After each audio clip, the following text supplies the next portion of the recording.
हमने पुराण बहुत पढ़ी हैं, पवित्र पुराण, लेकिन हमारे धर्म गुरु कोई निष्कर्ष हमें निकाल कर दे नहीं पाए।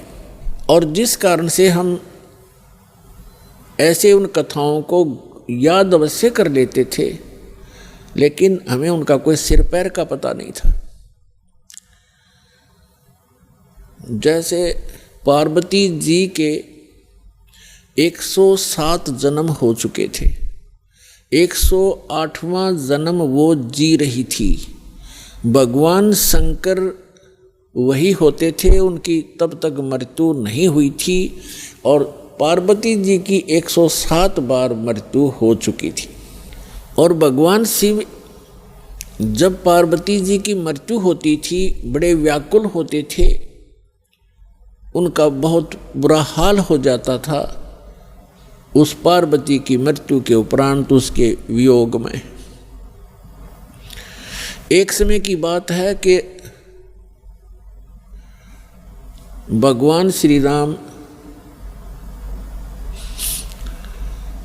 वनवास के अंदर सीता जी के अपहरण के उपरांत वृक्षों से डकरा रहा था, रो रहा था, सीता की खोज पूछ रहा था, मृगों से लिपट रहा था।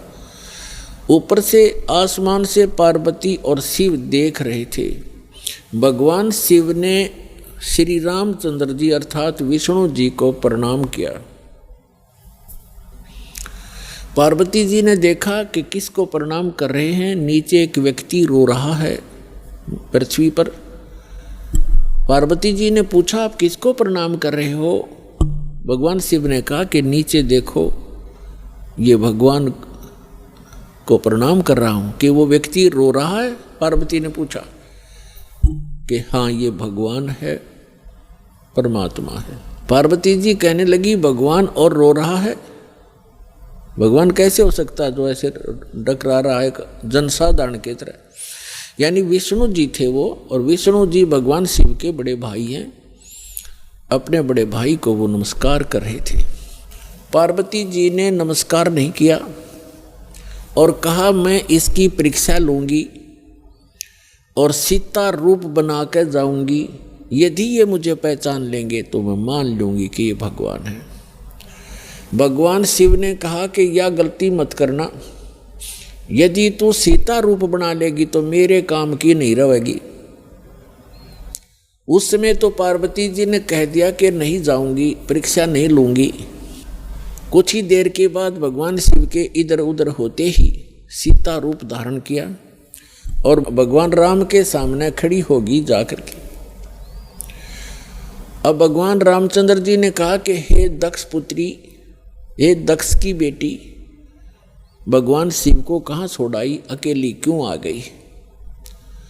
इस बात से वो इतना शर्मिंदा होगी। फिर प्रणाम किया कि भगवान शिव आपको ठीक ही प्रणाम कर रहे थे, आप तो सचमुच जानी जान हो।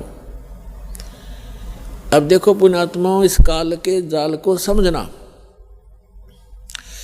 श्रीमद् भगवत गीता अध्याय नंबर 7 के श्लोक नंबर 8-9 में ये गीता ज्ञानदाता काल है, ब्रह्मा विष्णु महेश का पिता है, 21 ब्रह्मांड का स्वामी है।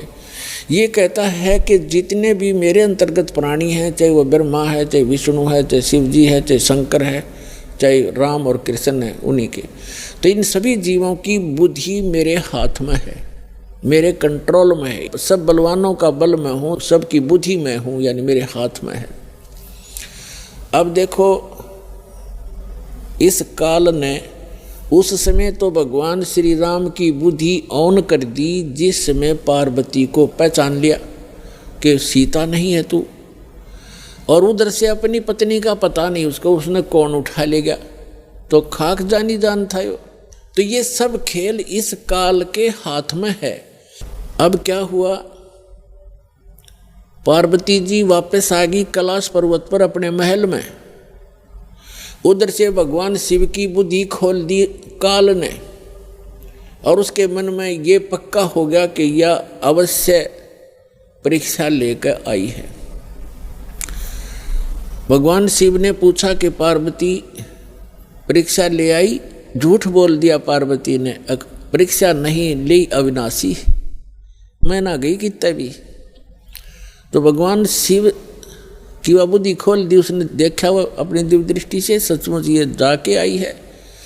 तो भगवान शिव ने पार्वती जी से पति पत्नी का नाता तोड़ दिया, रहते वहीं पर, लेकिन उनसे वो पति पत्नी वाला व्यवहार बंद कर दिया। वो जान गई अपनी गलती से कि मेरी गलती से सारा काम हुआ है। भगवान शिव ने बताया कि आपने मेरी माँ का रूप बना लिया, क्योंकि भगवान विष्णु उनके बड़े भाई हैं और लक्ष्मी उनकी विष्णु जी की पत्नी यानी बड़े भाई की पत्नी, भाभी, माँ के तुल्य मानी जाती है। तो उसने कहा कि तूने मेरी माँ का रूप बना लिया, मेरी भाभी का रूप बना लिया, इसलिए तू मेरे लिए पत्नी रूप में स्वीकार्य नहीं रही। तो उधर से पार्वती ने 1 दिन देखा, 2 दिन देखा, 10 दिन, 1 साल, वह दुखी होगी। और जब बच्ची दुखी हो जाती है तो कहाँ आश्रय तकती है, अपने पीहर जाती है माता पिता के यहाँ। अब माता पिता के यहाँ गई, लेकिन माता पिता उससे अक्षुब्ध थे पहले से ही। क्यों? क्योंकि उसने अपनी मर्जी से विवाह किया था भगवान शिव से। उसका पिता दक्ष बिल्कुल खुश नहीं था शिव जी से ब्याह करके। अब वो अपनी मर्जी से विवाह करके आई थी, दक्ष दुखी थे उससे। उधर राजा दक्ष ने उसी समय एक यज्ञ कर रखी थी, एक धार्मिक अनुष्ठान कर रखा था अपने घर में। और धार्मिक अनुष्ठान के अंदर एक ऐसा इन ब्राह्मणों ने, गुरुओं ने बना रखा है कि धार्मिक अनुष्ठान करे तब सारी लड़कियों को, उनके पतियों को यानी अपने दामादों को भी आमंत्रित किया जाता है, और भी गणमान्य व्यक्तियों को, साधु संतों को भी आमंत्रित किया जाता है। तो पार्वती जी की जो अन्य बहनें थी, उनके पति भी आए हुए थे, वो बहनें भी आमंत्रित की हुई थी, लेकिन पार्वती को आमंत्रित नहीं किया था, ना शिव को बुलाया था, क्योंकि राजा दक्ष उनकी शक्ल भी देखना नहीं चाहते थे। जब पार्वती अपने घर पहुंची तो क्या देखा, वहाँ हवन हो रहा है, यज्ञ हो रही है, और जितने भी रिलेटिव थे सभी आए हुए हैं, सभी बहनों के पति भी आए हुए हैं, और उनके यथाचित उस यज्ञ में आसन लगाए हुए हैं, और प्रतिदिन उनका हिस्सा निकाला जाता था। जैसे ब्राह्मण लोग कहते हैं, आपने देखे होंगे फेरे करते से महीनों का 5 यहाँ धर दे, 11 वहाँ रख दे। तो ऐसे ही किया करते हैं कि इतने रुपए अपने दामादों के रख दो, तो उनका हिस्सा रखा हुआ था प्रत्येक के आसनों के पास। और पार्वती पूरे मंडप में घूम के अपनी माँ के पास आ गई, और ना दक्ष उनसे मुख से बोला कि आजा बेटी, और बेटी माँ के पास ही अपना दुख रोया करती है। अपनी माँ के पास जाके कहने लगी, माँ आपने यज्ञ कर रखा है, धर्म यज्ञ कर रहे हो, और हमारे को आपने आमंत्रित नहीं किया, क्यों नहीं किया? और ऐसा भी था कि जैसे किसी बहन का कोई पति नहीं आया है, उपस्थित नहीं हो पाया किसी कारण से, तो उसका आसन लगा रखा है और उसके लिए फी प्रॉपर उसका हिस्सा भी रखा हुआ है। तो पार्वती जी ने कहा अपनी माँ से कि आपने ना तो अपने दामाद को आमंत्रित किया, ना मुझे किया, ना उसका आसन लगा रखा है। ऐसा भेदभाव तुमने क्यों किया हमारे से? तब माँ ने कहा कि बेटी, ना तो तू मानती मेरी बात, ना तेरा पिता मानता। तूने भी अपनी मर्जी से ब्याह किया था, इससे तेरा पिता क्षुब्ध है, और ये इस कारण से तुम्हें बुलाया नहीं। तो पार्वती जी ने अपने पिता से प्रश्न किया कि आपने न तो अपना दामाद बुलाया, ना मुझे आमंत्रित किया, क्या मैं आपकी बेटी नहीं? तो दक्ष ने कहा कि मैं ना तेरी सूरत देखना चाहता हूँ, और ना उस सर्प लपेटे हुए व्यक्ति को बुलाकर अपनी बेइज्जती करवाना चाहता हूँ। और आपको किसने बुलाया यहाँ पर? आप जा सकती हैं।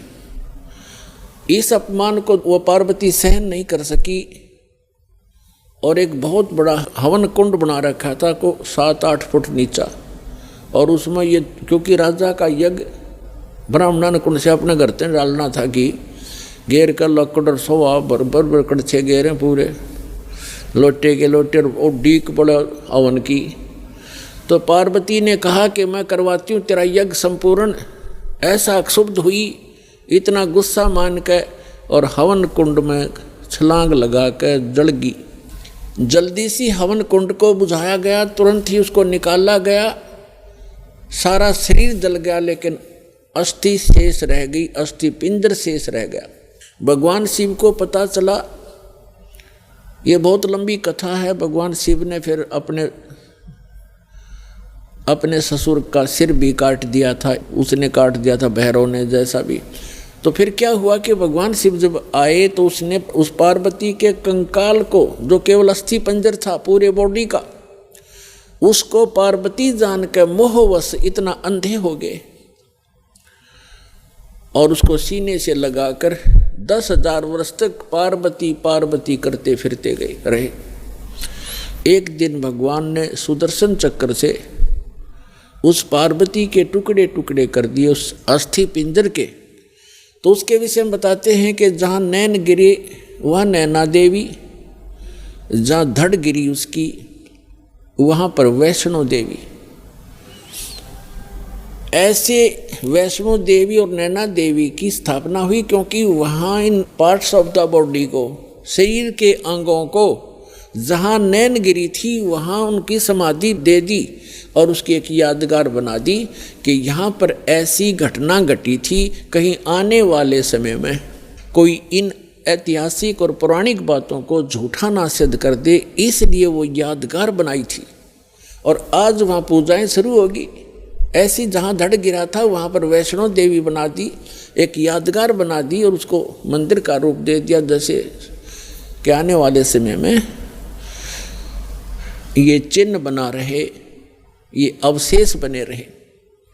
इस प्रकार ये हमारे धार्मिक तीर्थ बने। हम फिर जाने लगे, वहाँ श्रद्धा से मत्था टेकने लगे, दान दक्षिणा करने लगे, फिर पुजारी बैठा दिए। अब वहीं घंटी बजा के हम कल्याण मोक्ष समझने लगे। तो अध्यात्म ज्ञानहीनता के कारण हम ऐसा कर रहे थे, ये डले ढो रहे थे।